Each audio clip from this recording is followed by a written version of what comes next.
할렐루야. 하루의 첫 시간을 주님 바라보며 시작하신 우리 모든 성도님들과 또 수도원에서 영상을 통해 예배하신 성도님들, 또 각 가정에서 영상을 통해 예배하신 모든 성도님들에게 하나님의 은혜와 평강이 함께 하시기를 주님의 이름으로 축원합니다. 오늘 말씀의 제목은 다시 언약을 세우시다입니다. 다시 언약을 세우시다라는 제목으로 함께 은혜를 나누고자 합니다.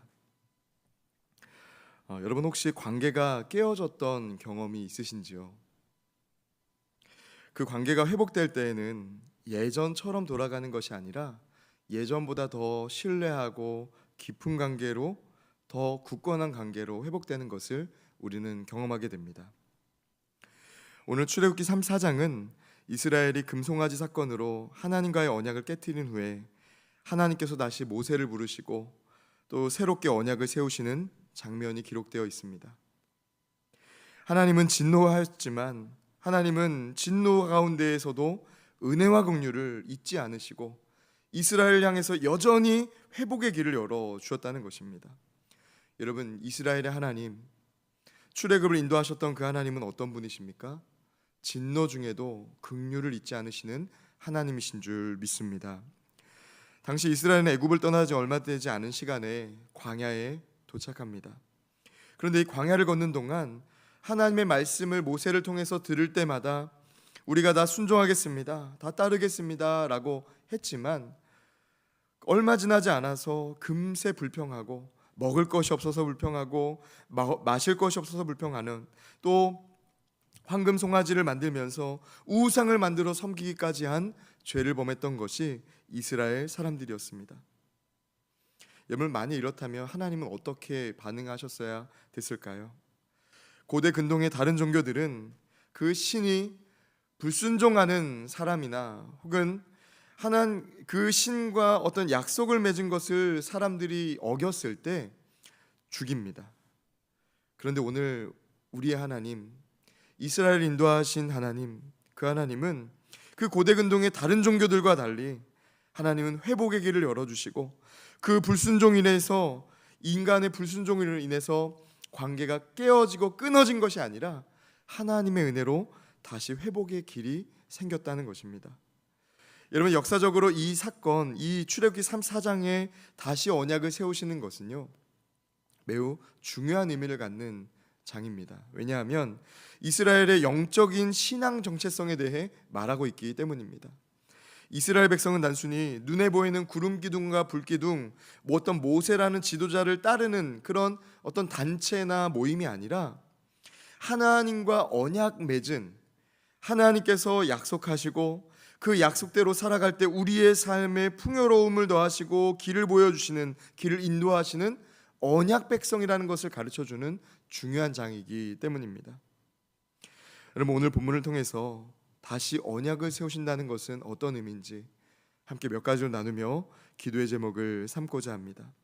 첫째로, 언약을 세우시는 것 자체가 은혜입니다. 언약을 세우시는 것 자체가 은혜입니다. 다시 말씀의 사람으로, 하나님의 인도함을 받는 백성으로 살아갈 기회를 주셨다는 것입니다. 여러분, 하나님의 은혜가 회복의 시작점이 됩니다. 오늘 말씀 6절에서 7절의 말씀을 보면 6절의 말씀은 이렇게 증거합니다. 여호와께서 그의 앞으로 지나시며 선포하시되 여호와라 여호와라, 자비롭고 은혜롭고 노하기를 더디하고 인자와 진실이 많은 하나님이라 라고 말씀합니다. 이어서 7절은 인자를 1000대까지 베풀며 악과 과실과 죄를 용서하리라 라고 말씀하고 있습니다. 여러분, 히브리어에서 3번 어떤 같은 단어나 같은 표현이 반복되는 것은 강조의 의미가 있는 말입니다. 하나님에 대해서 강조하고 있다는 거예요. 어떤 하나님입니까? 6절의 말씀에 보면 은혜라는 말이 나옵니다. 이 은혜는 히브리어로 기쁨으로 호의를 베풀다라는 의미를 갖는 표현입니다. 그러니까 의심하면서 저 사람들이 예전에 한번 약속을 어겼으니까, 예전에 황금 송아지 만들었으니까 또 어기지 않을까? 의심의 눈초리로 불안해하면서 호의를 베푸는 것이 아니라 완전한 신뢰하는 마음을 가지고 기쁨으로 그에게 호의를 베푼 것이 이 은혜라는 것입니다. 하나님은 그런 분이십니다.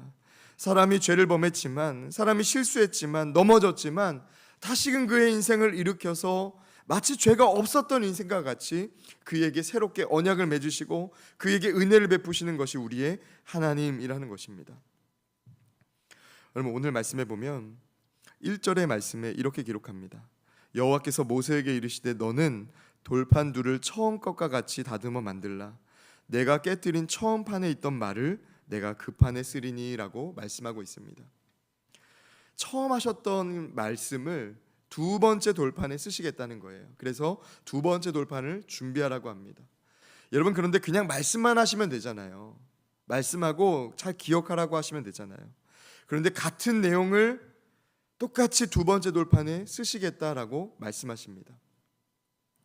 그 깨어진 돌판을 뒤로 하고 이제 마치 새롭게 두 번째 돌판에 같은 내용을 쓰시겠다고 합니다. 여러분, 우리가 예배를 드리다 보면 신앙의 연수가 길어지면 길어질수록 같은 본문과 또 같은 주제를 가진 말씀들을 여러 차례 들을 때가 있습니다. 여러분, 근데 그것이 주보를 보면서 내가 예전에 들었던 말씀이면 오늘 이 본문 가지고 또 이런 내용이겠구나, 이런 주제겠구나, 오늘 말씀이 이런 것에 대한 것이구나 라고 짐작하면서 마치 식상한 이야기를 듣듯이 생각할 경우가 있습니다. 여러분, 그런데 오늘 말씀은 우리가 예배를 드릴 때요, 말씀 앞에 설 때 두 번째 돌판을 감격하며 은혜 가운데 은혜로 여기며 받는 마음이 있어야 된다는 것이에요. 여러분, 말씀 앞에 선 그 자체가, 두 번째 언약을 받은 그 자체가 은혜라는 것을 우리는 잘 알잖아요. 말씀 없이 이제 살아가야 됐던 그 백성이 하나님의 은혜로 말미암아 다시 한번 은혜로 살아갈 기회가 주어졌다는 것입니다. 여러분, 어떻게 죄 있는 인생에 하나님의 말씀대로 듣고 살아갈 수 있는 기회가 생깁니까? 바로 하나님의 은혜 덕분입니다. 우리의 어떤 자격과 우리의 어떤 하나님 앞에 어떤 좋은 행실을 했기 때문이 아니라 오직 하나님의 은혜로 인해서 하나님의 말씀을 들을 수 있는 인생으로 세워지게 되었다는 것입니다. 여러분, 내용과 관계없이 그것이 나를 찌르는 책망과 지적의 말씀이든, 아니면 사랑과 격려로 우리를 세우는 말씀이든, 아니면 예전에 들었던 내용이든, 여러 차례 들었던 내용이든 관계없이 그 말씀 앞에 서는 것 자체가 은혜라는 것입니다. 여러분, 저와 여러분이 하나님의 말씀 앞에 서는 것을 귀하게 여기는, 말씀을 소중하게 여기는 삶, 언약 자체 앞에 서는 것을 귀하게 여기는 삶이 되시기를 주님의 이름으로 축원합니다. 둘째로는 언약은 동행하심에 대한 약속입니다. 오늘 10절의 말씀은 보라 내가 언약을 세우나니 라고 말씀하고 있습니다. 여기서 언약이라는 이 단어가 굉장히 중요한데요, 이것은 히브리어로 베리트라고 합니다. 두 당사자 간에 맺어진 어떤 관계를 의미하고 약속을 의미합니다. 그런데 끊어지지 않는 약속을 가리키는 것이 이 베리트입니다. 여러분, 이 베리트는요, 이스라엘 사람들에게 굉장히 무겁게 받아들여졌던 개념이에요. 왜냐하면 이 베리트는 어떤 새나 짐승을 반으로 쪼개가지고 그 약속을 맺는 두 당사자가 가운데 사이를 왔다 갔다 합니다. 그러면서 마치 이 새나 짐승이 피 흘려 죽은 것처럼 이것을 생명 걸고 지켜야 된다는 의미로서 언약을 맺었던 것이 오늘 말씀에 나오는 언약이기 때문에 그렇습니다. 이런 단순한 계약이 아니라는 거예요. 그냥 어떤 율법 조항을 지키는 정도가 아니라 정말 내 삶을 다해, 생명을 다해, 힘을 다해 지키는 것이 오늘 말씀의 언약입니다. 여러분, 근데 이 언약은요, 단순히 10계명을 받았다 이 정도가 아니에요. 어떤 절기에 대해서 들었다, 알게 되었다는 정도가 아닙니다. 이 언약을 세우신 것은요, 하나님이 너희와 함께 하시겠다라는 선언이었다는 것입니다. 10계명을 통해서 우리가 하나님과 함께 할 수 있는 존재로 세워주시고, 절기를 통해서 하나님이 우리와 함께 하셨던 것들을 기억하는 존재가 되라는 것입니다. 여러분, 그런 의미에서 왜 오늘 말씀에 나오는 세 가지 절기를 지키라고 하십니까? 여러분, 오늘 말씀에 나오는 이 세 가지 절기는 이스라엘의 3대 절기로 오늘날에도 지켜지고 있는 절기입니다. 무교절은 유월절로서, 또 이 77절은 맥추절과 오순절의 개념으로서, 또 수장절은 장막절 혹은 초막절로서 지켜지고 있습니다. 여러분, 이 무교절은요 6월절로 지켜지는데 이스라엘 백성이 애굽의 노예 생활에서 해방되어 탈출한 것을 기념하는 절기입니다. 출애굽 전날 밤에 죽음의 사자가 애굽 장자들을 죽일 때 어린 양의 피를 문설주에 바른 그 이스라엘 백성들의 집은 넘어감으로써 이스라엘 백성이 구원받은 것을 기념하는 날입니다. 무교절이라고 부르는 것은요, 이 절기 동안에 무교병을 먹는다 해서 붙여진 이름입니다. 그러니까 출애굽 전날 밤 무교병을 먹으면서 출애굽을 준비한 것에서 기인해서 이제 시작된 절기이죠. 이어서 맥추절, 이 77절은요 봄의 밀과 보리를 추수하는 것을 감사하는 절기인데 6월절로부터 50일째 되는 날 지켜지는 그런 행사였습니다. 그런 절기였습니다. 근데 이것은 신약 시대에는 조금 다른 의미로 지켜지는데, 신약 시대에는 예수님께서 승천하신 해 첫 오순절에 성령이 강림한 사건을 기념하면서 성령 강림절로 불리우는 절기가 되었습니다. 여러분, 수장절은 어떤 절기입니까? 뭔가 저장하는, 곡식을 저장하는 의미를 가진 표현인데요, 가을에 추수를 다 마치고 나서 하나님의 은혜에 감사하는 마음으로 지켰던 절기입니다. 사실 이것은 출애굽 후 40년 광야 생활 동안에 인도하신 하나님, 우리를 보호하신 그 하나님의 은혜에 감사하는 마음으로 광야에 장막을 치고 하나님의 은혜에 감사하며 즐겼던 축제와 같은 절기였습니다. 근데 오늘날에는 이것을 추수감사절의 의미로 지키고 있습니다. 여러분, 존 파이퍼가 쓴 하나님을 기뻐하라라는 책이 있습니다. 이 책을 보면 하나님이 우리와 함께 하신다는 약속이야말로 모든 두려움을 잠재우는 최고의 보증이다라고 말을 합니다. 여러분, 어떤 의미죠? 하나님이 우리와 함께 하신다는 것, 또 절기를 지키는 것처럼 하나님이 나와 함께 하셨던, 우리 민족을 이끄셨던 그 역사 속에 하나님을 기억하는 것은 우리로 하여금 담대함을 갖게 한다는 거예요. 여호수아 1장을 보면 하나님은 여호수아가 담대하게 저 약속의 땅 가나안에 들어갈 수 있도록 이렇게 약속하세요. 내가 너와 함께 하리니 두려워하지 말라라고 약속하십니다. 그 약속이 이스라엘을 가나안 땅으로 이끌어가는 그 여호수아의 마음을 강하게 하고 담대하게 하는 힘이 되었다는 것입니다.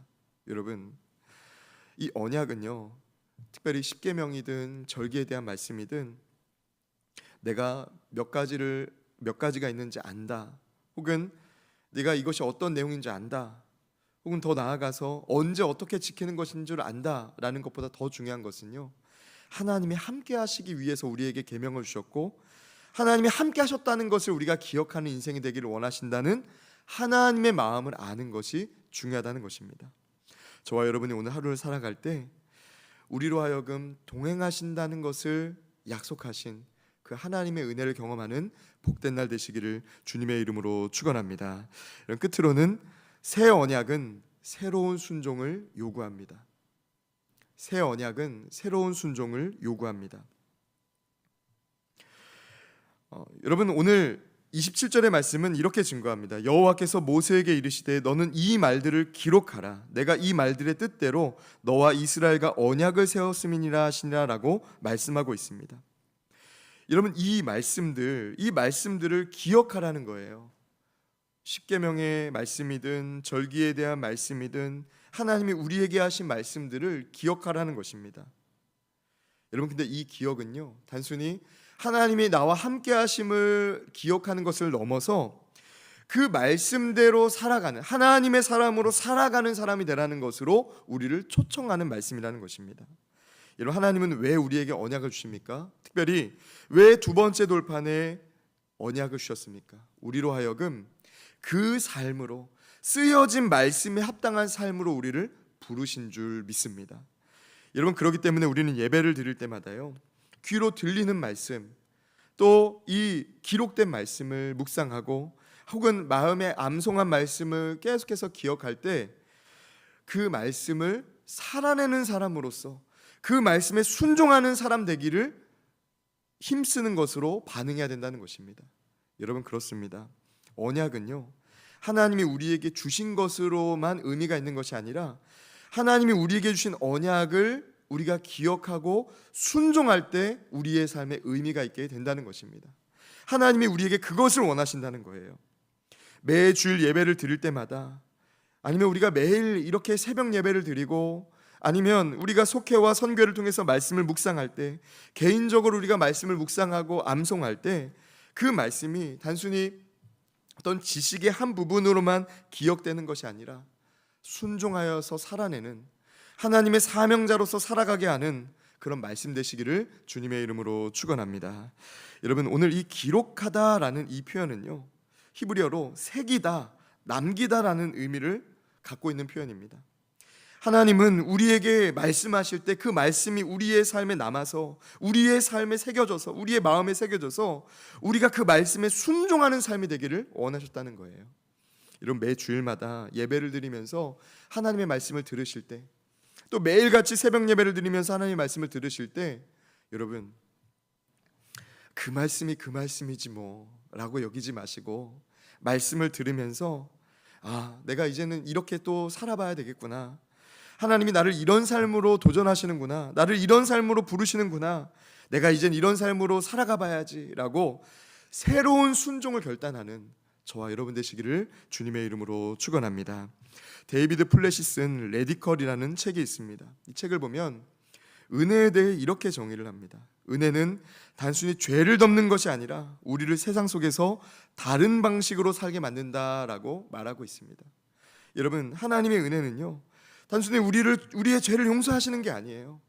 우리로 하여금 그 말씀을 듣는 것으로만 그치게 하지 않으시고, 말씀을 따라 살아갈 수 있도록, 말씀대로 살아갈 수 있도록, 세상 속에서 전혀 다른 방식으로 세상을 이기며 살아갈 수 있도록 우리를 초청하신다는 것입니다.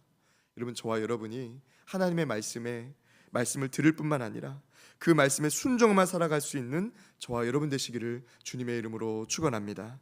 여러분, 사도행전을 9장을 보면 사울은 하나님의 음성을 듣고 나서, 예수님의 음성을 듣고 나서 눈이 멀게 돼요. 사흘간 눈이 멀죠. 그러고 나서 눈을 뜹니다.